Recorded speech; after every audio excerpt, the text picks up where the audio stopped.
Park में बिल्कुल भी सेफ फील नहीं करती क्योंकि यहाँ पे बदतमीज़ी ज़्यादा होती है। इस पार्क में जुआ वगैरह खेलते हैं, यहाँ पे आदमी वगैरह ड्रिंक वगैरह करते हैं, तो यहाँ पे कमेंट पास किए जाते हैं। यहाँ पे नशा वगैरह बहुत वो चल रहा है, तो इसको देख के लड़कियाँ भी और महिलाएं भी आके हिचकिचाती हैं यहाँ आने में।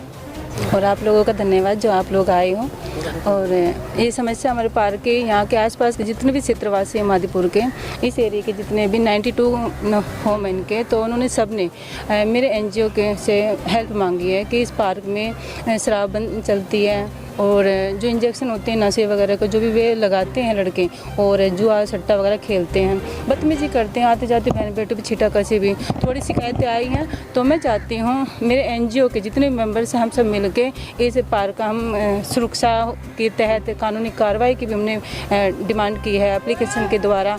और हमारी निगम पार्षद सुनीता कागड़ा जी हैं, उनके पास भी हम गए हैं इस बात को लेकर। उन्होंने भी आश्वासन दिया कि हाँ जल्द से जल्द कार्रवाई आप लोगों की, हम जो भी आपने बात रखी हम करेंगे। हमारे सहयोगी समाधान एनजीओ के द्वारा हम इस पार्क को सुधार करना चाहते हैं। सीपी चौक वगैरह और हमारे मादीपुर इंचार्ज हैं, चौकी इंचार्ज वहाँ पे, पंजाब बागी इंचार्ज वहाँ पर, और सुनीता कागड़ा निगम पार्षद जी। हाँ जी, कंप्लेंट्स उनकी यही थी कि यहाँ पे जो लड़के बच्चे जो भी बैठते हैं असामाजिक तत्व बोलते हैं, तो वे बैठते हैं यहाँ पे नशा करते हैं, जुआ खेलते हैं, सट्टा खेलते हैं और बदतमीजी करते हैं और कूड़ा गंदगी फैलाते हैं। तो ये आसपास के जितने भी क्षेत्रवासी थे मादीपुर के, इन्होंने समस्या रखी और हम उन पर कार्रवाई करवाई। हम यही चाहते हैं कि ये फैमिली पार्क हो जाए और गार्ड वगैरह की व्यवस्था हो जाए, और ये ऐसे है कि बहन बेटियां भी आ सकें इसमें, क्योंकि अभी तक तो इसमें ये लड़के लोग और ये असामाजिक तत्व जो बोलते हैं यही आ रहे हैं। यहाँ पे नशा वगैरह बहुत वो चल रहा है, तो इसको देख के लड़कियां भी और महिलाएं भी आके हिचकिचाती हैं यहाँ आने में। नहीं, इस पार्क में बिल्कुल भी सेफ फील नहीं करती क्योंकि यहाँ पे बदतमीज़ी ज़्यादा होती है। इस पार्क में जुआ वगैरह खेलते हैं, यहाँ पे आदमी वगैरह ड्रिंक वगैरह करते हैं, तो यहाँ पे कमेंट पास किए जाते हैं। तो यहाँ पे मेरे साथ नहीं ऐसा हुआ, लेकिन जो मेरे फ्रेंड सर्कल में आते हैं साथ में, तो उनके साथ ऐसा हुआ है। तो इसीलिए हम भी ये सब चाहते हैं कि यहाँ पे ऐसा कुछ हो कि जिससे कि ये पार्क में सुधार हो। यहाँ पे जुआ वुआ होता है, ये सारा बिल्कुल ख़त्म कर दिया जाए ताकि किसी की बहन बेटियों के ऊपर कमेंट ना किया जाए।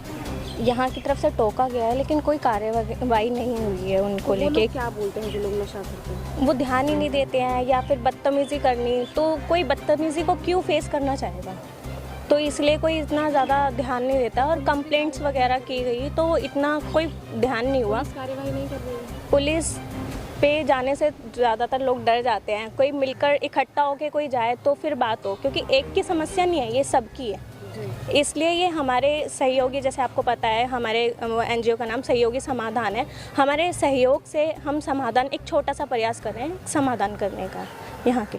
भाई ये बहुत अच्छी बात है कि हमारे इस एनजीओ ने, जो जिसका नाम सहयोग है, वो खुद आगे बढ़कर इनिशिएटिव ले रहा है। तो इससे बड़ी बात क्या होगी कि यहाँ के जो आम नागरिक हैं वो खुद इनके साथ आके खड़े हों। और मैं देख भी रहा हूँ कि ये एनजीओ बहुत एक्टिव है काम करने में, इसमें कोई वो नहीं है। लेकिन जैसा कि बार बार ये सुनने में आ रहा है कि जो असामाजिक तत्व है, भाई मैं पेशे से टीचर हूँ, बच्चों को पढ़ाता हूँ, लेकिन यहाँ के जो लोग हैं लोकल, कई बार उनको गाइड करने की कोशिश की, कन्विंस करने की कोशिश की कि वो अपने बच्चों को, हमारे बच्चे हैं ये असामाजिक तत्व भी, कोई दूसरे नहीं हैं, हमारे ही हैं। कोशिश की गई है कई बार कि भाई ये जो इस तरीके की एक्टिविटियों में संलिप्त रहते हैं तो उनको दूर रखा जाए या दूर किया जाए।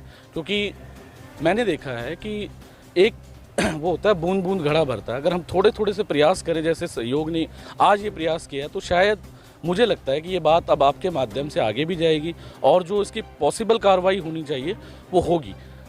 और अगर मैं लोकल होने के नाते ये बात कहूँ, जो मैं ऑब्जर्व करता हूँ यहाँ आसपास, तो पहली जो चीज़ है, अगर मैं ये कहूँ कि 10-12 ऐसे बच्चे हैं, या बच्चे तो नहीं हैं, थोड़े से बड़े हो गए हों, लेकिन कहीं ना कहीं गाइडेंस की कमी है। अगर हम उनको थोड़ा सा अवेयर करें, जागरूक करें, एकेडमिक फॉर्म में लेके आएँ, उनको पढ़ाई लिखाई में डालें, या कुछ ऐसे काम दिए जाए उनको कि वो यहाँ ज़्यादा से ज़्यादा जो समय बिताते हैं या ऐसी एक्टिविटियों में संलिप्त रहते हैं, उनको वो चैनल उसका काट दिया जाए, हम उनको उस लाइन से हटाकर किसी दूसरी लाइन में डाले जाए, तो ये समस्या अपने आप सॉर्ट आउट हो जाएगी। देख, सुधार, पार्क में झूले भी लगे, पटरियाँ भी बनी, उखड़ भी गई, ये सारा असामाजिक तत्वों का कार्य है। ये नहीं कि सफाई नहीं होती, सफाई भी हुई है। हमारी पार्षद, निगम पार्षद जो सुनीता कांगड़ा हमारे साथ भी काम करा। इस पर्व में सबसे बड़ी असामाजिक तत्वों की बात है। अब एक लेटर लिखा हमारी एनजीओ को यहाँ के क्षेत्रवासियों ने, ये देखिए इतने लोगों ने साइन करके लिखा हुआ है, इसमें आप दिखाइए इसको फेस में, इसमें लिखा हुआ है कि यहाँ पे पार्क लाइट टूटी पड़ी हैं और सब कुछ असामाजिक काम हो रहा है। तो इस पर रोक कैसे लगेगी? कि इस पे रोक प्रशासन का काम है। हम चौकी इंचार्ज से मिले, उन्हें आश्वासन दिया, वो पकड़ते भी हैं लोगों को, मगर जो क्रिमिनल लोग होते हैं उनको अपनी परवाह नहीं होती, सामने वालों को नुकसान पहुंचा देता है, लोग डरे हुए हैं। उन्हें लेटर लिख दिया, नहीं तो लेटर के दिन तो कार्रवाई करते हैं वो लोग। चौकी इंचार्ज है यहाँ के जो धर्मवीर जी हैं और विकास जी जो बीट अफसर हैं, वो उनका भी बात थी कि 24 घंटे नहीं बैठ सकते हैं, अभी लाइट रूट लग जाएंगी, हो जाएंगी, उनसे भी बात हुई है। हमने इस बाबत में माधोपुर पुलिस चौकी और SHO पंचायत विभाग, ACP पंचायत विभाग, DCP वेस्ट और CP दिल्ली लिख चुके हैं। उनकी रिसीविंग हम पे है। आज 1 वीक हो गया, उनके मैसेज तो आ गए मेरे पे, मगर जो दबंगाई से कार्रवाई होनी थी हुई नहीं है। मगर हमारे जो पुलिस चौकी इंचार्ज हैं सुदीप पुनिया जी, बड़े मशहूर हैं क्रिमिनल के लिए, वो उन्होंने कहा है, आश्वासन दिया, मेरी बात हुई थी, 1 वीक दो, मैं सुधार दूँगा।